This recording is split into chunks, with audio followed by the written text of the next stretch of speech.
The latest on the violence in the Rajya Sabha, which happened on the 11th of August. Congress and other opposition parties have refused to be part of an investigation panel which was set up by the Vice President to look into the incident. Now, calling it unnecessary and undesirable, the Congress has said that there is no point in reopening a matter which is now closed. The BJP slammed the opposition, saying refusing to participate in a fact-finding committee is unacceptable. Now there is no necessity to constitute a committee because the matter is already over and session is also closed. And where matter which is closed, once again that should not be reopened. And even if any clarifications are needed, those clarifications can be sought in the coming ensuing session.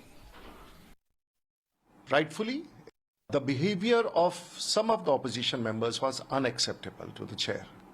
And there was an inquiry instituted by the chairman of the Rajya Sabha. Rightfully, everyone had an opportunity to sit in that inquiry and find out what was wrong. But the opposition, and especially those who are a part of the whole story, have refused to participate in that. This is unacceptable because you are denying the process of fact-finding and which is a property of the House. I think it is highly regrettable.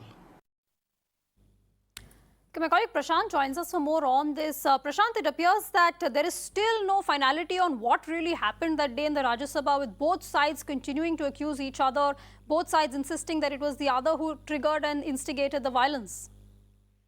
Well, absolutely. In fact, if you talk to the government will say that it was the opposition members who were unruly on the floor of the House. And if you talk to the opposition says that perhaps it's our right to raise our voice when our voices are not being heard on the floor of the House. There were issues including Pegasus and farmers and inflation that were not allowed to be debated and discussed on the floor of the House. And that's the reason why, we raised our voice. Now, the opposition says that perhaps it's also the duty of the government to ensure that the House functions.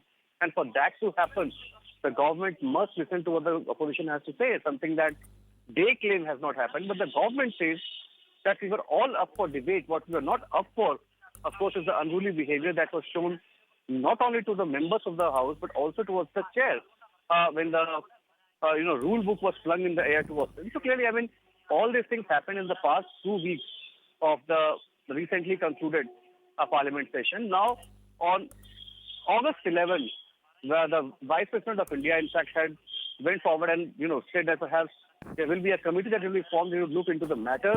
Now, the opposition parties led by the Congress, in fact, Malikarjun Kharge, has written to the Rajya Sabha chairman that perhaps Congress party will not give any representative in that particular committee because the Congress feels that the formation of the committee is unjust, and that's the reason why the Congress party will not participate in it. So clearly, it's going to be a big fight in the days to come.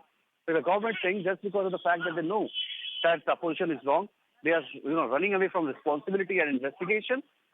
The other hand, opposition says that perhaps it's just an act by the government to intimidate the opposition member of parliament. So the huge controversy continues, the huge fight continues. Okay, Prashant, thanks so much for that. Not the final word yet on the ruckus and the violence that broke out very shamefully inside the Rajya Sabha on the 11th of August.